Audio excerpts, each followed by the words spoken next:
देश की आज़ादी के बाद देश में सामाजिक समरसता और पिछड़े दलित के आइकन रहे कर्पूरी ठाकुर उपेक्षित और इतिहास से करीबन भुला ही दिए गए थे। लेकिन एक लंबे अरसे के बाद बिहार के पूर्व मुख्यमंत्री कर्पूरी ठाकुर को देश का सर्वोच्च नागरिक सम्मान भारत रत्न की घोषणा के बाद समाज के उस तबके को खुशी मिली जिसके लिए कर्पूरी ठाकुर ने पूरी जीवन लड़ाई लड़ी। इस समाज के लोगों ने भारत सरकार को धन्यवाद के साथ ही देश के प्रधानमंत्री नरेंद्र मोदी का विशेष शुक्रिया करते हुए कहा कि कर्पूरी ठाकुर अब जाकर समाज में सम्मान मिला है।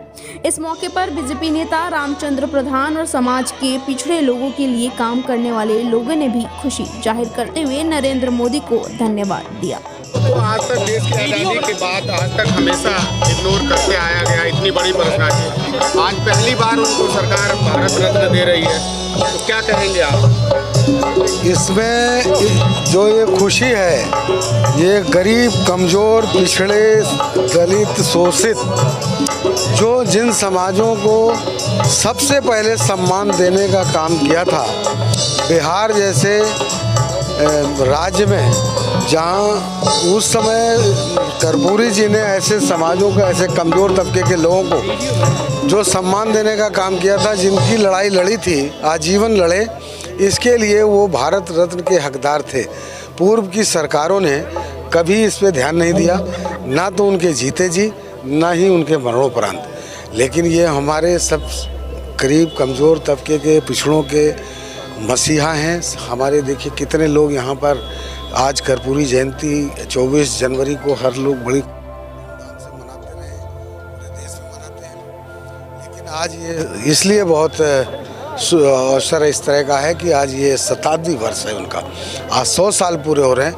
ऐसे शताब्दी वर्ष के मौके पर आज हमारे इस देश की जो उन्होंने नींव रखा था कर्पूरी जी ने, उसी नींव को बरकरार रखते हुए, उसी को आगे बढ़ाते हुए हमारे यशस्वी देश के प्रधानमंत्री नरेंद्र मोदी जी ने आज जो उनको भारत के सबसे सर्वोच्च सम्मान देने का जो काम किया है, इसके लिए हम सब मिल करके माननीय मोदी जी को बहुत धन्यवाद देते हैं। और पूरा समाज, पिछड़ा समाज, कमज़ोर समाज, शोषित समाज, ऐसे सारे समाज के लोग पूरे देश के आज मोदी जी को धन्यवाद कर रहे हैं।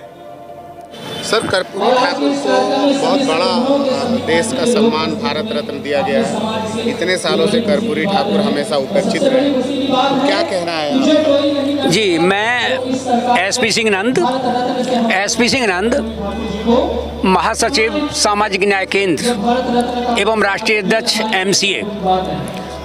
कल जैसे ही कर्पूरी ठाकुर, जननायक कर्पूरी ठाकुर को भारत रत्न देने की जो हमारे शीर्ष नेतृत्व भारतीय जनता पार्टी के और देश के प्रधानमंत्री मोदी जी ने जो घोषणा की है, निश्चित रूप से बहुत बड़ी सारे लोगों में, पिछड़े, अति पिछड़े, दलित, शोषित, वंचित समाज के लोगों में खुशी की लहर दौड़ गई है। और ये डिमांड बहुत दिन से चली आ रही थी कि कर्पूरी ठाकुर को भारत रत्न मिलना चाहिए, क्योंकि गरीब गुरबा, सदियों से सताए, लत्याए, दुर्याए और पछाड़े हुए लोगों के रहनुमा, दलितों, पिछड़ों, शोषितों के रहनुमा कर्पूरी ठाकुर थे।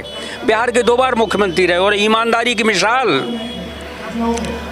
तो मोदी जी ने बहुत बड़ा साहसिक कदम इस बारे में उठाया है और हम उनको बधाई देते हैं, उनके प्रति आभार व्यक्त करते हैं। लेकिन इसके साथ ही हम ये चाहते हैं कि जननायक कर्पूरी ठाकुर साहब ने बिहार के मुख्यमंत्री रहते हुए मंडल कमीशन से पहले उत्तर भारत में सबसे पहले पिछड़ों और अति पिछड़ों को जो आरक्षण देने का जो काम किया था, मुंगेरी लाल कमीशन बना करके मोदी जी ने जो रोहिणी कमीशन का गठन किया है, यानी केंद्र की भारत सरकार ने जो रोहिणी कमीशन का गठन किया है अति पिछड़ों के पृथक आरक्षण के लिए, पिछड़ों के आरक्षण के बंटवारे के लिए रोहिणी कमीशन का जो गठन किया है, जिसकी रिपोर्ट 31 जुलाई को आ चुकी है, 2023 को आ चुकी है।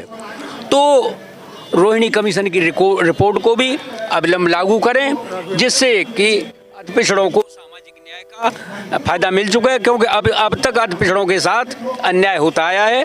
तो कर्पूरी ठाकुर के भारत रत्न के साथ साथ इस काम को भी हमें आशा है कि हमारे देश के इसको भी पूरा करेंगे।